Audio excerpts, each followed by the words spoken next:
All right. All right, guys. Welcome to Trainer Talk, episode 6.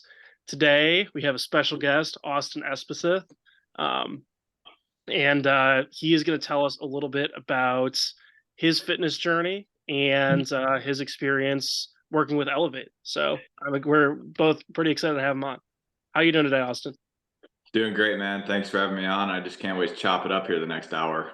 Absolutely, dude. Absolutely. Well, cool, man. So maybe to kick it off, we could just get started with a little bit with kind of just explaining like kind of your role within the Elevate community. So for those of you out there that don't know, Elevate is a community that Colin and I are actually both members of as well. And I mean, the way I kind of say it in a nutshell is it's kind of like faith, fitness, and kind of everything else in between. But Austin, I'm sure will be able to give us a much better explanation of that. But maybe just tell us a little bit, Austin, about what Elevate is and also what your role is within the organization now. For sure. So Elevate, just for those that don't know out there, is just a community, online community of like-minded men all around the world that are just striving to live life at their highest level. Just anything from fitness to faith, relationships, struggles. Just I feel like in today's world, men are they're lacking community and like-minded individuals that are looking to live life at their highest level. I feel like we're just the world, keeps going lower and lower, but I feel like there's a group of guys like all of us that are in this podcast right now that are all searching for that next level up. And Elevate was kind of that answered prayer for me.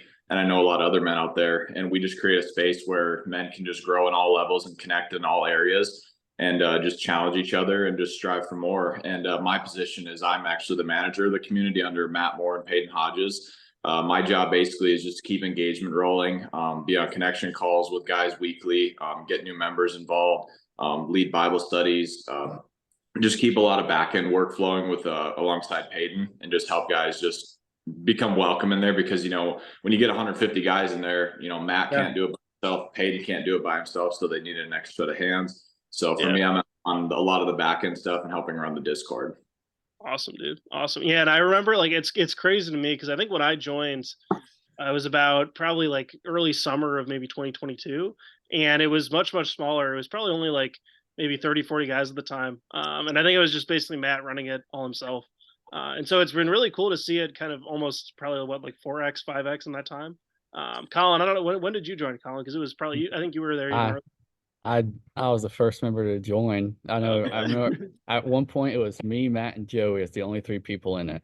And then more people started joining over time. So I've seen it There you go. almost, 150x. As early as it gets. As early as it gets. Yeah. And yeah, it was cool to me because it was kind of like another aspect of Elevate that kind of drew me in from the beginning was the fact that a lot of other members are also business owners and like kind of run online businesses on Twitter. And I was like, oh, this is a cool way to connect with people, to also grow in my faith, which like I think like for people who like don't know, like at the time when I first joined the community, I was like very like I always considered myself Christian, but I wasn't like reading the Bible. I wasn't really doing a lot of those kind of like daily tasks. And now it's like, I've been reading the Bible like every single day for however long. I was at church last week, like all this other stuff. So I think it's been a great experience so far, and I definitely vouch for it 100%.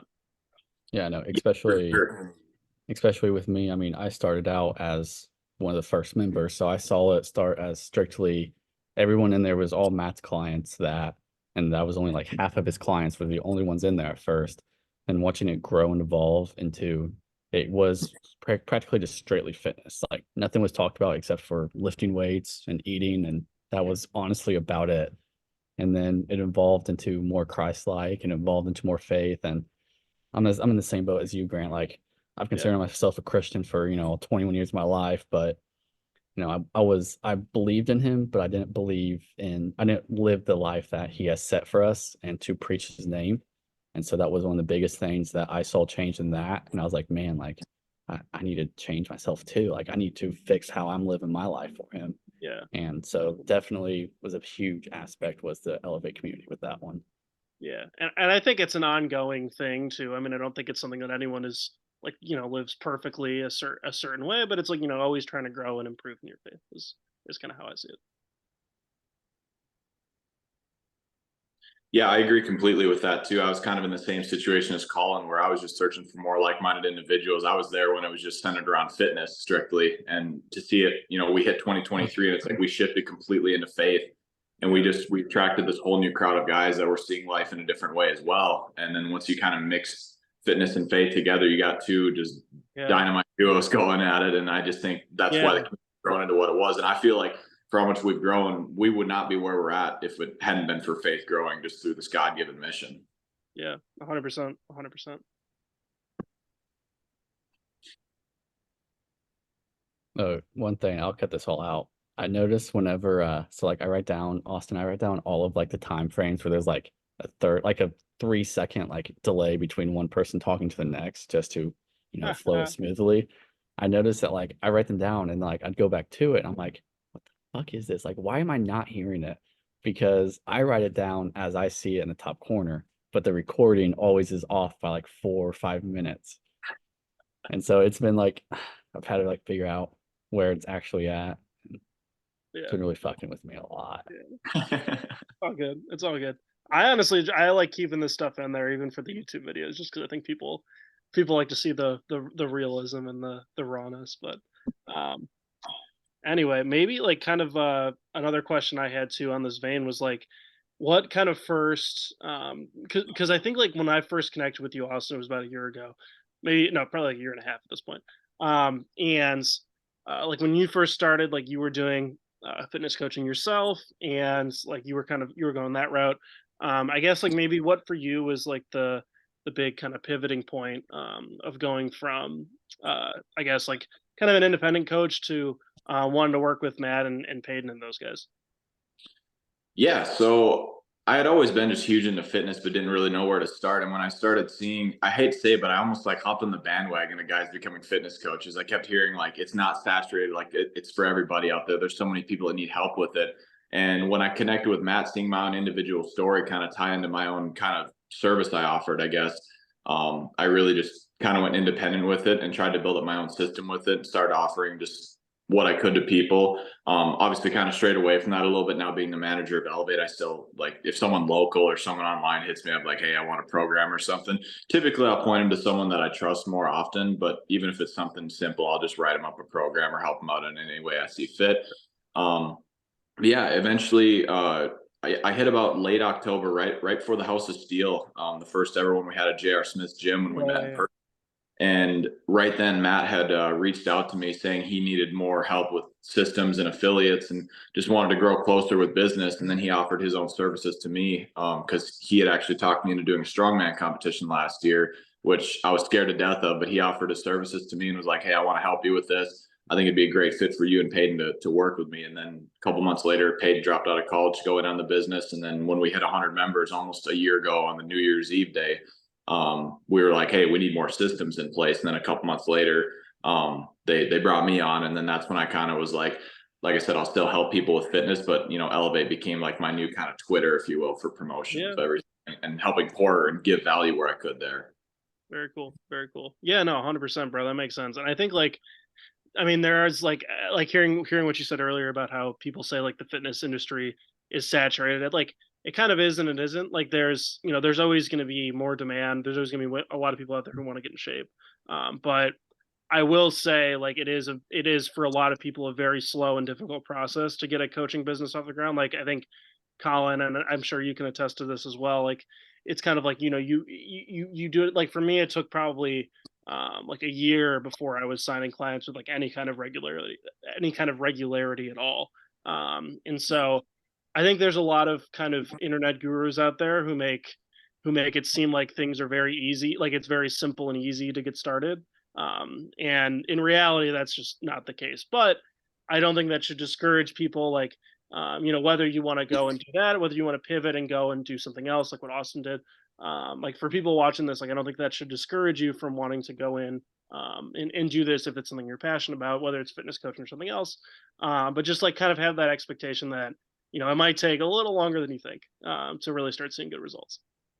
I agree, 100%, 100%. Yeah. Tom, what's like your kind of experience been with that, I guess, too? Oh, I mean, I don't want to say it's saturated, but there's definitely a lot of fitness coaches, especially, I mean, obviously all social medias are going to show you what you like and show you what you kind of are as a person. So like I see, you know, a new ad every day about someone offering fitness coaching or someone offering how to grow your fitness business. And so, I mean, I see it a lot, especially more so on Instagram than Twitter. But Yeah. it's definitely, I mean, as long as you know what you're talking about and you know how to help people, it's definitely for you. But I mean, I've also seen people that have no idea how to build out a program or how to explain an exercise, try to start one. And so Yeah. it definitely falls onto what your knowledge is and where you're at on your own fitness journey. Yeah.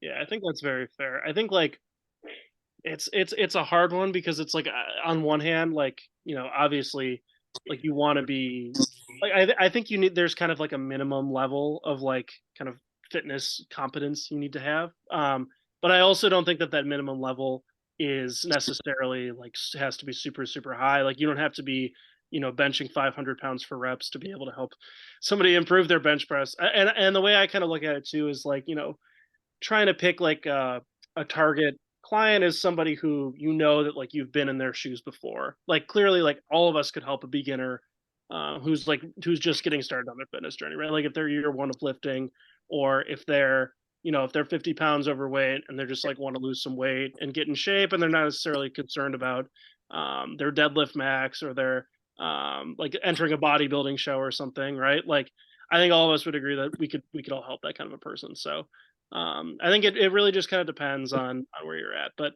the reality of it is, guys, I mean, like there's so much, there's so many people out there in the U.S. who are like out of shape, who are overweight. I'm not just the U.S., the world as a whole, but especially in the U.S. who are like not in good shape and just don't have those habits built up. So there's a lot of ways you can help there. And I think to build off your point, Grant, it's Yeah, like there's so many fitness coaches out there. Like Colin said, I think you got to find one that fits your vibe at the end of the day. Like, don't just work with anybody, you know, as hard as that is to hear, because it's like you think, oh, well, anybody can come to me that needs help. It's like the best thing I've come to find is find someone that you have relatability to and your personality matches with, because then it's going to deepen a connection even more and you're going to see even more of a transformational change than that relationship.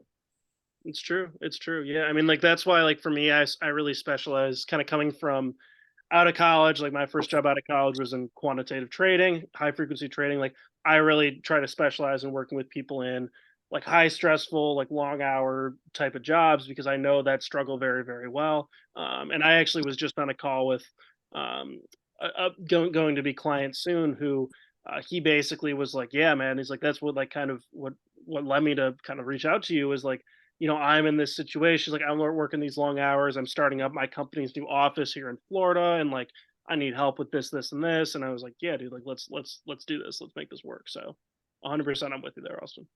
Mm-hmm. All right, so let's dive into this. So I know and Grant knows that you have a condition called CMT. Let's have you explain it and what it is and how it's impacted you on your fitness journey. And let's try to remember that we know the big keywords, but let's dumb it down to where a third grader is going to understand it, just so Yeah, this is actually, people aren't confused halfway through. yeah. I Totally. always love hearing this story because this is actually really cool. I think. Yeah, But probably one of my Yeah. top five favorite stories of all time right here. Yeah, appreciate it. Yeah, I can definitely dumb it down for you guys. I get it. But yeah, so for those listening in, CMT, it stands for Charcot-Marie Tooth Disorder. And to kind of just explain it in a simplified version, it's a neurological disease that is incurable, that is passed down through hereditary genes, like through family genes. It's just a random mutation. I feel like from what I've heard from multiple people that have given me their stories as well, it just randomly came about with my dad and passed down to me and my brother. And kind of what the main gist of what it involves in is just a lot of physical disabilities more than anything. Like the list goes on, but I guess to name a few is like tons of balance issues, like tons of walking up and down stairs, running, anything legs related, lifting, just lots of issues with stability, high rigid arch feet, hammer toes, lots of loss of motion and range of strength. Muscle atrophy is a big one, muscle loss, especially in the lower leg area where it involves me. And it mostly involves damaging your peripheral nerves, like your arms and legs. For me, it's the legs more than anything. But I found out at an early age, you know, my dad had been struggling with a lot of those symptoms. They didn't really know much about this when he was a kid. So they kind of just had to think, well, there's nothing we can really do for you at this point. But when they started seeing me as a firstborn child struggle with a lot of those symptoms, they took me down to the University of Minnesota, had a ton of genetic testing done, and eventually diagnosed me and my dad both with this, and was like, hey, it's incurable. His kids are going to have a 50-50 shot of getting it. There's really nothing we can do other than physical therapy for you. We can wear casts to try and reform the way you walk, especially with, you know, rigid, messed up feet. It's going to be harder to walk more stable. As you know, a lot of us are in the barefoot lifestyle. We all know that, you know, your feet are your foundation. And for me growing up, I had a lot of walking issues, like walking up and down stairs, running, just trying to be a kid on the playground was just a massive struggle for me. And eventually I got into wrestling. My dad was like, hey, you're going to wrestle, or at least you're going to try to wrestle. You know, I was a third generation wrestler in my hometown. It was just something that I really fell in love with. But I soon found a lot of struggle with it. I mean, we both, you know, all three of us in here know how physical something like mixed martial arts, wrestling, grappling is. And just to be able to step out into something like that was something as a kid, I didn't really understand how difficult it was. And no one could really relate to my situation with that. Like just to be able to wrestle and flow with everybody there was an immense struggle. I'd fatigue really easy. You know, falling over was a huge thing. Getting out from bottom position was just like the worst ever. Like it was just so much mental struggles. It took me like 6 years just to get my first win as a little kid, till about like sixth grade. And then going into, you know, the high school years, you start getting introduced to the weight room and going through, you know, about middle school years, I had a teammate that was, really close to me, a few years older than me, and he started inviting me to the weight room in the morning, and he put me through some really intense workouts that he had.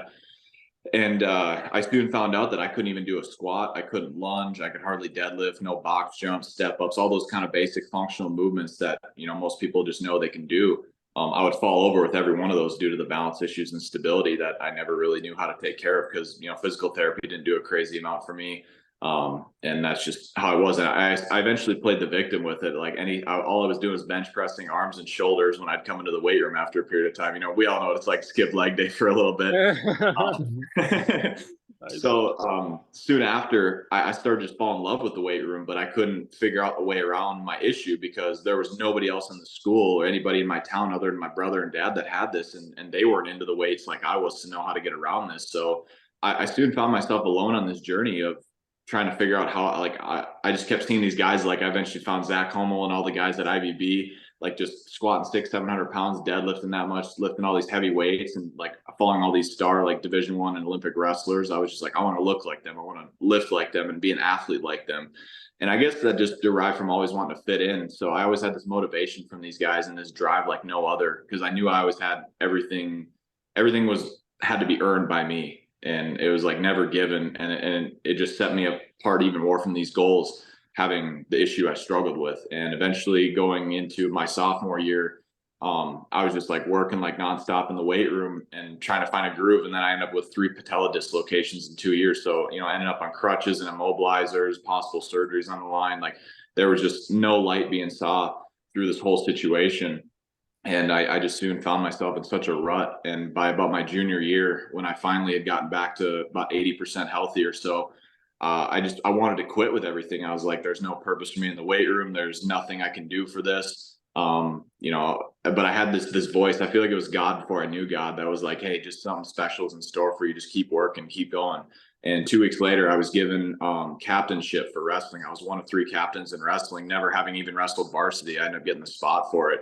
And I eventually started bringing guys in the weight room and knew that, okay, if I'm bringing guys in here, I got to lead myself. So I spent like all my extra time studying and like mobility, stretching, just my disease in general. And I eventually that summer worked up to 155 pounds for multiple reps on squat. I was deadlifting, I was box jumping, I was lunging heavy weights according to from what I was. You know, I really leveled up, and I'm gaining 25 pounds of muscle, which is unheard of from like someone like me with a metabolism I have and the issues I have with muscle building. So that was a huge win for me. Eventually made varsity in wrestling, and my biggest dream was just to wrestle in the state tournament. I actually got to wrestle in the team portion of it that year when I made varsity, and it was just kind of like this bittersweet ending to everything. You know, going through being bullied and picked on for having an issue for wearing casts and braces, and hardly been able to walk on normal and walk upstairs, etc.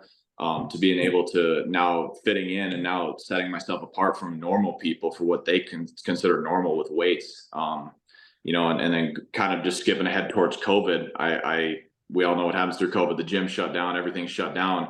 And I get sent home from college, and I'm getting back into the weight room after I kind of went through my little rah party phase a little bit. And I wanted to work out, but I was like, I have no equipment. And one leg workout I thought was walking lunges every single day, a quarter mile. And I had this like immense fear within me that was like, hey, like, like I can't do this. There's no way I can do walking lunges. I'll fall over every single one. But I was like determined, like I'm going to do this. Like I'm going to start proving to the world that I can do this. It's just another, I guess, fork in the road. I got to choose which way I'm going to go. So eventually, after about 50 days, I worked up to walking lunges, starting doing them in a doorway to hold me up, to doing them on my highway with weights in my hands. It was just a crazy momentum builder through the whole side of COVID that, I felt like I really found my identity and I found God in, and really just kept leveling up. And then kind of fast forward to even now joining Elevate, having a bunch of savages like you guys that are like, Grant, you're pulling almost 600 pounds on deadlift. Colin is over here just crushing CrossFit. Like, I mean, having guys like you that were just leveling me up left and right made me feel like I didn't even have this disorder after a while. Like I started learning how to work around this, and eventually led me to squatting 300 pounds for reps, deadlifting 405, competing in strongman competitions, running challenges now like the Goggins 4x4x48 this past spring, Spartan races, just so much to the point where, like I said, some days I feel like I don't even have this disorder, and I've just used it as inspiration and found purpose through it. Because for the longest time, like I said, I played victim to it. I was like, why me, God? Why me? Why of all people do you give this to me? Like, all I want to do is just be a physically fit, strong athlete, and this is what I have to deal with. But once I start turning that pain into purpose and taking it as a blessing in disguise, I found so much more through it. And it just feels like I'm only at just the surface level every single time I break through to a new height. Yeah. Dude, that's awesome. And I think the craziest thing too is like to think of like how far you've come from the beginning in your strength training. Like I remember like at the deadlift event this past October, and also like the year before, it's like, and this is, keep in mind, like this is not just like you were probably like right deadlifting probably about as much as most other people were there. And it's not just like, this isn't just like most random like gym bros. This is like all pretty like fitness focused, like very fitness heavy people who are either like fitness coaches themselves or just like work out a ton and are like very, active on this stuff. So it's very, very incredible to see kind of how far you've come with it, man. Yeah, I appreciate that, man. And just to be able to like have doctors that have told me like there's things you can't do, you'll never be able to do, to be able to say I'm proving them wrong to this day is like just what keeps me going. And it may seem like my heart posture is bad towards that, saying, oh, I just want to prove them wrong. But I think through God, when it literally says through God everything's possible, I think buying into him and being fully committed to him has just proven that time and time again. And it's not easy. It never is to buy into something like having an incurable disease, because most people are like, oh, it's incurable, so why even try? But I'm like, man, I got to give myself a fighting chance. I need my quality of life to keep going, because by 50, most people are just really crippled up from this issue. I'm trying to be the one that sets the bar and sets the tone to show them like, hey, movement's medicine. Fitness is for everybody. It doesn't matter what you have going on. You can overcome whatever's in your way. Right. Absolutely. Amen, brother. So not many people do have CMT, but what would you say to people that are affected by a disease that they shouldn't be able to do stuff, or how your doctors are telling you that, you shouldn't be deadlifting 405 or whatever it is? What would you say to people that have some type of disease and feel limited? I think you got to find what works for you. What works for me might not work for somebody else. But I think the biggest thing is just find a way, like have a will, because like I said, for me, my quality of life depletes from something like this if I don't move faster than other people. Like we all know, like sitting is the new smoking, essentially, like they say. For someone like me with that's even more for me. But I think when you start to take into account this anticipation of like what you can be compared to what it could turn into if you don't take action, you just got to look at it and be like, hey, what works best for me? What route do I need to take? And ultimately just keep going and find a will, because action is everything at the end of the day. Action is everything. Stealing that from Matt Moore. Yeah, buddy. I love it. That's awesome, dude. That's awesome. And Austin, also, I think you mentioned this to me, I think when we were out in Cleveland, but like maybe tell the people watching like a little bit about kind of your goals for 2024, like your fitness goals and kind of what you're kind of trying to achieve there. Yeah, for sure. 2024 is going to be probably the biggest year yet for me. I felt like getting into competing again for the first time since high school almost a year ago was like something that really just sparked my interest of competing again. Because, unless you're going to the next level in college or professional sports, a lot of us are just like, well, I'm in high school, I'm done competing. And that's really what I thought. I'm like, I want to wrestle in college, but my college didn't offer it. I wasn't up to that level of wrestling in college. So I'm like, I'm just done competing. But once I saw the light through Strongman last year, I was like, I'm all in on this again. So I got in 3 weeks, this Saturday, I got Strongman out in Fargo will be one competition. And then I have a sandbag specific Strongman competition in Georgia, down in Valdosta, Georgia in April. A Spartan race planned with the Elevate community out in Bozeman. Once we release the details on that, that'll probably be a 10K Spartan race. That'll be a huge confidence booster for me. And then 2 weeks later, I'll have a half marathon, my first ever half marathon. So that's in the first 6 months. Just in the first 6 months already competing. It's just going to be nonstop, just pushing my body to crazy physical limits. Being, like I said, I shouldn't be able to run or shouldn't be able to do a lot of these lifts and numbers that not only people without a condition can't really fathom, let alone someone with my condition that I have. And that's not to toot my own horn, but that's just something that I want. Like I felt like this was just going to be a massive year for me to shatter more disbelief. Yeah, dude, absolutely, absolutely. And I think like just to put like some of those in perspective, right? Like I don't know the stats for half marathon specifically, but I know for like a marathon, it's like less than 1% has even signed up of the population, and I think like I'm sure half marathon is like probably similar, probably not much more. And for like that's of the entire population. So like of the population with CMT, it's probably like a fraction of a percent at best. And same goes for like all those other events that you said. But I think that the biggest thing to me, like, and that like resonated with me from what you just said is like for me, like when I finished college baseball, it was kind of a very similar moment where I was like, okay, like I'm not competing in this sport anymore. It's kind of like, what the hell am I going to do? And so, like luckily I stuck with lifting and I got like really into just kind of competing with myself and trying to set new numbers. But I think like signing up for a competition of some kind, like for people out there listening and watching this who are like, maybe you're a former athlete or maybe you're, you competed in some way in the past and you're kind of trying to get back into it.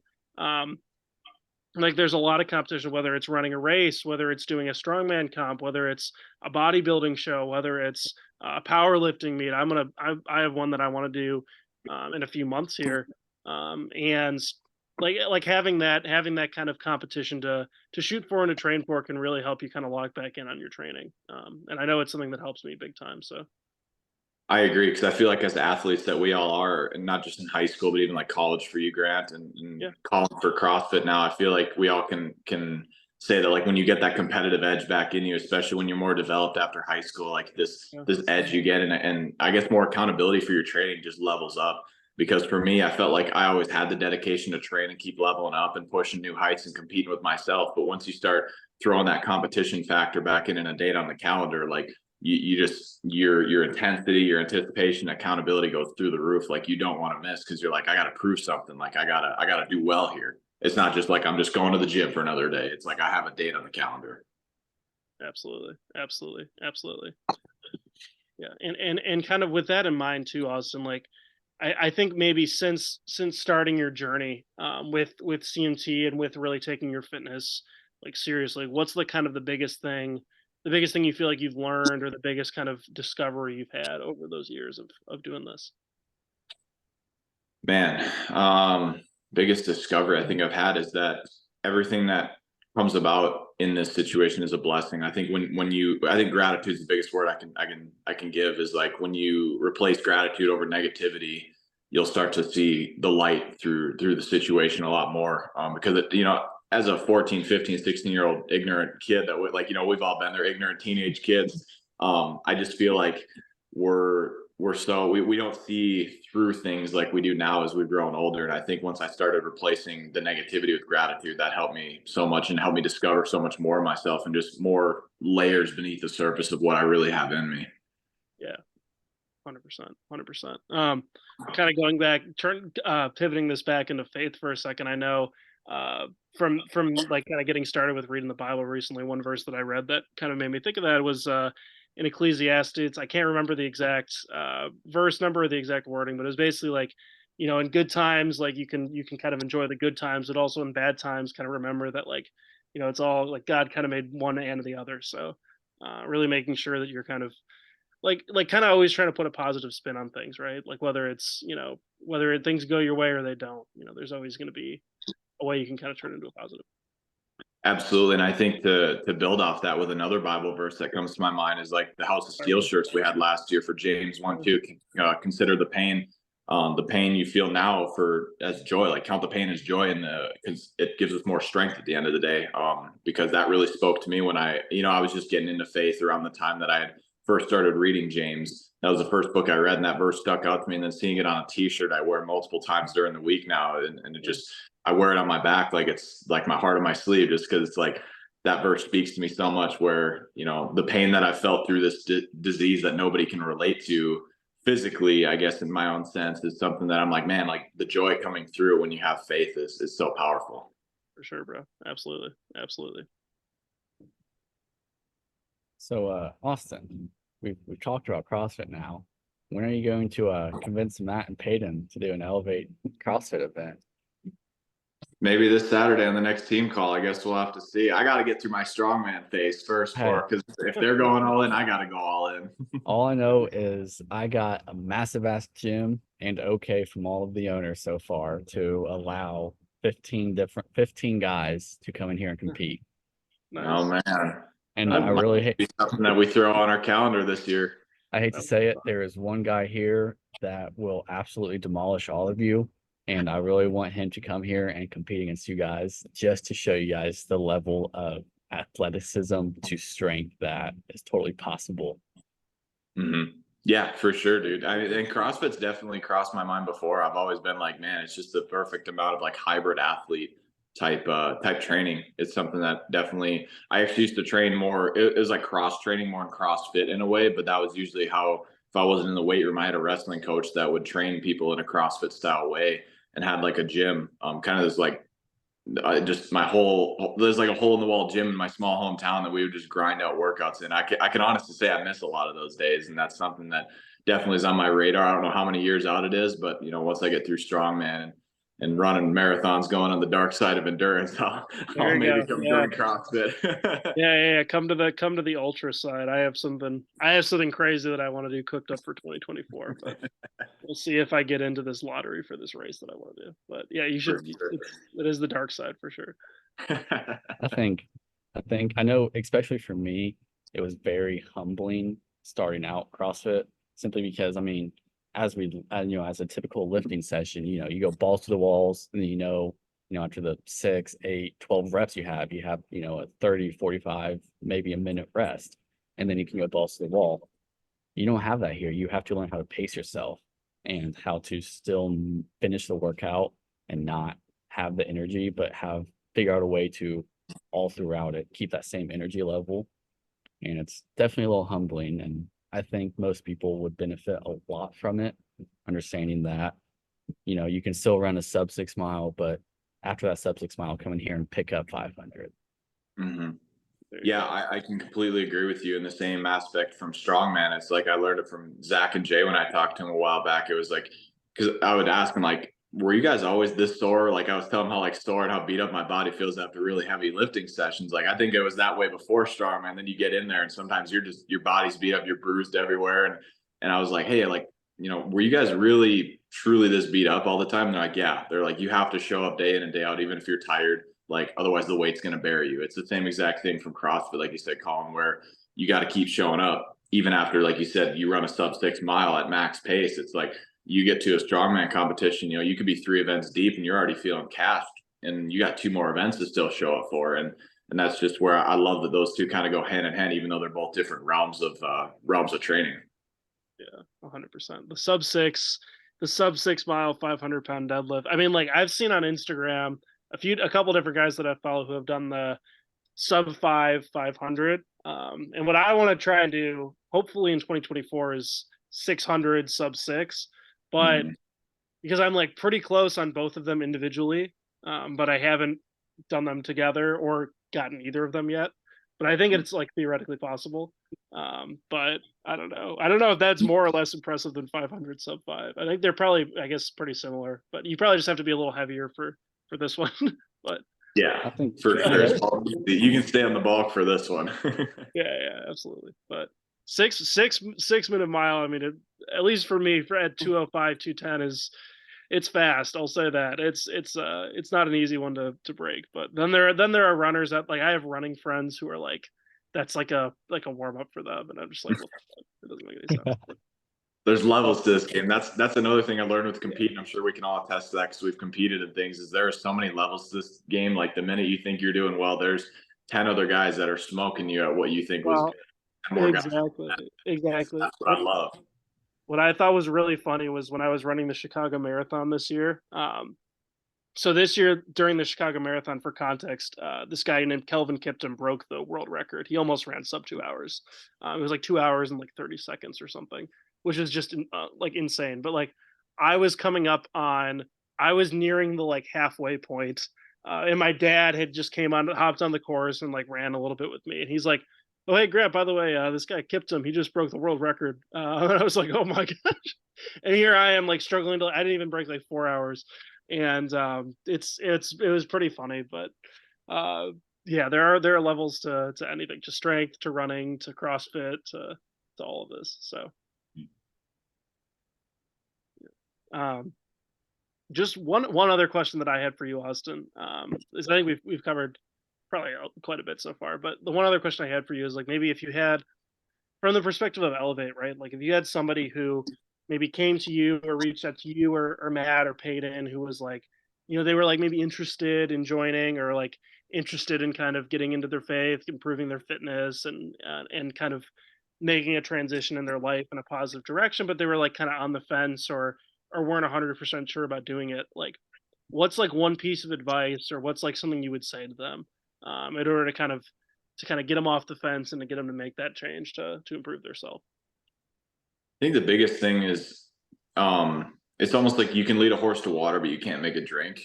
So that's one thing that I've really come to learn, is like I have lots of people back home that start finding out about Elevate. They see the shirts or the hoodies and they're just like, "Hey, what's that?" And I start telling them about it. Some people are like, "Oh, that sounds so cool. I want to join, but I'm kind of on the fence about it." I've just come to learn it's the action that person has to take, and I think leading with that action. I think it's like we talk about being leaders in our own lives and within this community, is like just lead by action. For me, like I'll definitely keep bringing it up when I see him. Like, "Hey man, what do you think about Elevate?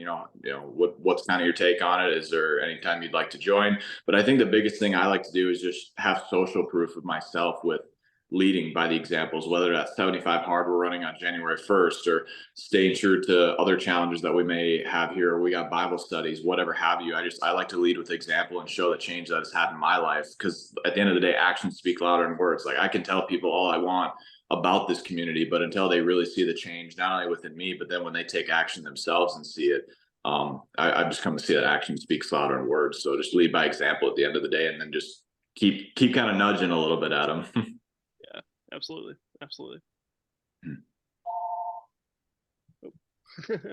Getting a call over there. Yeah, getting a call over here on the landline. Nice. That'll be done in a second. You still have a landline? Yeah, believe it or not. That just proves how much out in the sticks that I'm living, Colin.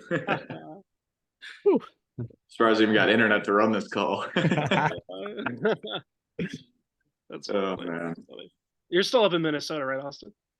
Yes, sir. Yeah, we'll see how long I'm up there for, though. I mean, the pull to Colorado has been on my mind a lot, but got a lot of family around here, a lot of good community at church, and great job back here at the hospital. There's a lot of things that are keeping me around still, so yeah. We'll see how long it goes. But yeah, I mean, right now I'm up in Minnesota hanging out.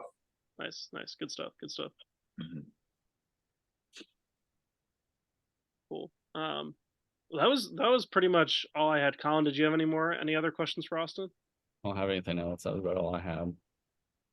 Cool. Well, Austin, dude, this has been awesome having you on, man. I'm glad we got to do this. I hope the people who watch. I mean, I'm inspired. I'm sure people watching this are inspired as fuck with listening to this. So, it's been awesome having you on, bro. And really excited to see what 2024 has in store for you. Dude, I appreciate that. And I appreciate the opportunity to come on here and spread the message, and hope I inspire some people, lead them more to Jesus through my story, and just help push them to new heights, man. And I appreciate it. And I wish you guys all the best too going into 2024. I just can't wait to crush it here all together in the community. Absolutely. Absolutely, brother. All right.